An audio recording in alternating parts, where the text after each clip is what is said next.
Վաղը ես կրկին անցնելու եմ այն փողոցներով,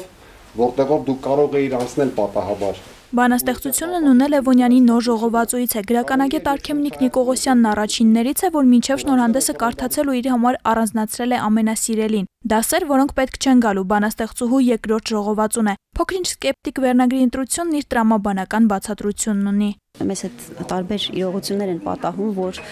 մենք մեզ հույս ենք տալիս ասելով, թե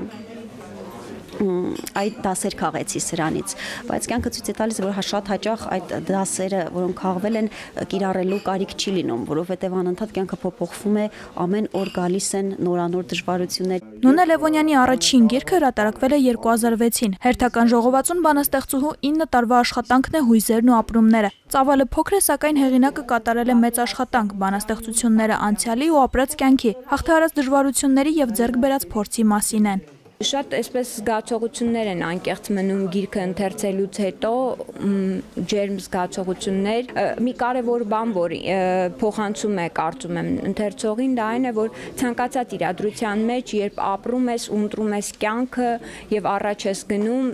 պարտավոր ես պայքարել եւ կյանքը ընկալել իր բոլոր կողմերով։ Դասեր, որոնք պետք չեն գալու գիրքը ուղեցույց է ընթերցողի համար, բանալի, որը կօգնի տեսնել կեսական տարբեր իրադրությունների խորքը եւ որոնել հոգու հակասական վիճակների միջև հաշտության եզրերը։ Գրքում կինն է, որը փորձում է ստեղծել իր հեքիաթը։ Ես ինքս որպես ընթերցող գիտեմ, որ եթե կարդում ես ինչ-որ մեկին թեկուզ շատ նեղ անձնական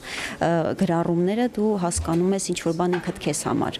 Ես կարծում եմ, որ ամեն ընթերցող ինչ-որ մի բան կգտնի, հուսամ։ Բանաստեղծուհին երրորդ գրքի մասին դեռ չի մտածում, շարունակում է գրել ու կստեղծագործի, քանի դեռ ասելիք ունի։ Ապրում է այսօրով, վայելում է հեղինակային երեկոն, ընդունում ընթերցասերների շնորհավորանքներն ու մակագրում հերթական գիրքը։